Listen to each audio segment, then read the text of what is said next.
ప్రవక్త పేరు ఏంటంటే ఎలీషా. పేరు చెప్పండి, పేరండి ఎలీషా. ఈ ఎలీషా ఒక రోజున షూనేం అనే పట్టణానికి సువార్తకు వెళతాడు. ఏ పట్టణానికి? సో యెరూషలేములో నుండి ప్రతి వారములో షూనేం అనే పట్టణానికి వెళ్తాడు. మీరు చదువుకునే అమ్మాయిలు ఉన్నారు కాబట్టి గూగుల్లోకి వెళ్ళి జెరూసలేం టు షూనేం అనేటటువంటి ఆ పేరు కొడితే హౌ మెనీ కిలోమీటర్స్ అని కొట్టండి. మీకు గూగుల్ ఇచ్చే సమాధానం ఏంటంటే సుమారుగా 150 కిలోమీటర్లు. చెప్పండి, ఎన్ని కిలోమీటర్లు? 150 కిలోమీటర్లు. యెరూషలేం నుండి షూనేం 150 కిలోమీటర్స్. అయితే చూడండి, ఎలీషా దేవుని పని నిమిత్తం, ఏ పని నిమిత్తం? దేవుని పని నిమిత్తం ఎంత దూరం ప్రయాణం చేశాడు మీరు అర్థం చేసుకోండి.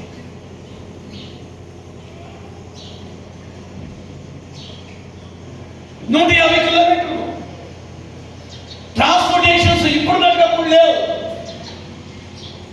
ఆ షూనేం పట్టణానికి వెళ్ళినప్పుడల్లా ఘనురాలైనటువంటి స్త్రీ ఆయన ప్రవక్తను కనిపెట్టి, ఏం కనిపెట్టి?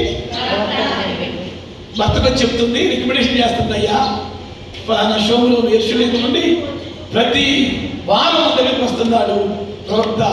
అతడు ఎలాంటి వాడే అంటే భక్తి గల దైవజనుడు. ఆ మాట చెప్పండి, భక్తి గల దైవజనుడు. గట్టిగా చెప్పాలి, ఏ దైవజనుడు? భక్తి గల దైవజనుడు. భక్తి గల దైవజనుడు. ఓకే, ఆ దైవజనుడిని క్షుణ్ణంగా పరిశీలన చేసింది. ఈరోజు దైవ సేవకులు భక్తి గల దైవజనుల కంటే కూడా డూప్లికేట్ కూడా ఎక్కువ ఉన్నారు.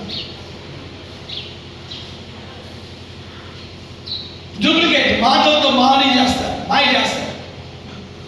భక్తుడు కానీ యెషుప్రభు చెప్పాడు, గొర్రె చర్మము కప్పుకున్నా తోడేలు. పైకేమో గొర్రె చర్మం, గొర్రెలాగా ఉంటారు, సాధువులాగా, దైవజనుడిగా నిలబడతారు. కానీ లోపల ఏ స్వభావం? తోడేలు స్వభావం. తోడేళ్ల స్వభావం. సో పిల్లల ఇక్కడ షూనేం పట్టణానికి ఎలీషా సేవకు పరిచయం వెళ్ళినప్పుడు ఆ షూనేమీరాలు గనురాలు అతన్ని అబ్జర్వ్ చేసింది, పరీక్షించింది. పరీక్షలో తేలిన ఫలితం ఏంటంటే మనసులో అనుకుంది, he's true man of God. మీ పక్కన వాళ్ళకి చెయ్యించి ఇంత సాక్ష్యం మీరు పొందుకోవాలని చెప్పండి. భక్తిగా దైవజనుని సాక్ష్యాన్ని పొందుతురుగాక. భక్తిగా దైవజనులని సాక్ష్యం పొందుతురుగాక.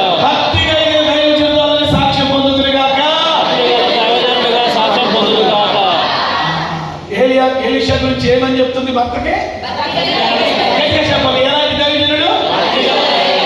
భక్తిగా దైవజనుడు. అయితే ఇక్కడ ఎలీషాకి ఏముంది? మంచి సాక్ష్యం. ఆ మాట చెప్పండి, ఏంటిది? మంచి సాక్ష్యం.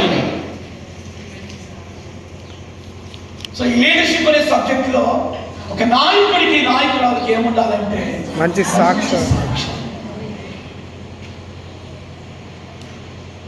ఈరోజు చూడండి, నాకు అప్పుడప్పుడు కొంతమంది కంప్లైంట్ ఇస్తూ ఉంటారు, సార్ మా పాస్టర్ గారు పుల్పిట్ ఎక్కాడంటే మంచిగా ప్రసంగం చేస్తాడండి, కానీ పుల్పిట్ దిగితే మా పాస్టర్ అంత కోపిస్తాడు. ఎవడు? ఒక విశ్వాసి పాస్టర్ గురించి చెప్పి పాస్టర్ గారు మంచి పాటగాడు, ఆటగాడు, మాటగాడు, గొప్ప ప్రసంగికుడని చెప్పి కానీ అంటే అక్కడ ఏదో ఉందని. అలాగే మా పాస్టర్ గారండి అసలు అది అని చెప్పి కానీ అందా అంటే, లేదా కానీ అన్నాడంటే something is wrong in her life.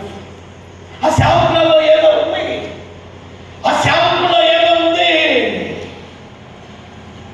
ఈరోజు మిమ్మల్ని అడుగుతున్నాను, ఈ లీడర్షిప్ సబ్జెక్ట్ కదా, మీరు ఫ్యూచర్లో విజయవంతమైన నాయకులుగా తయారవ్వాలి. కాబట్టి మీరు ప్రజల వలన మంచి సాక్ష్యాన్ని మీరు పొందుకోవాలి.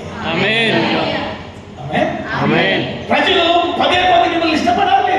మీరు నమ్ముతారు లేదు, ప్రభు మహిమార్థమే చెప్తున్నాను, ఇది నేను అంతవరకు కాపాడుకోవాలని నా ఆశ.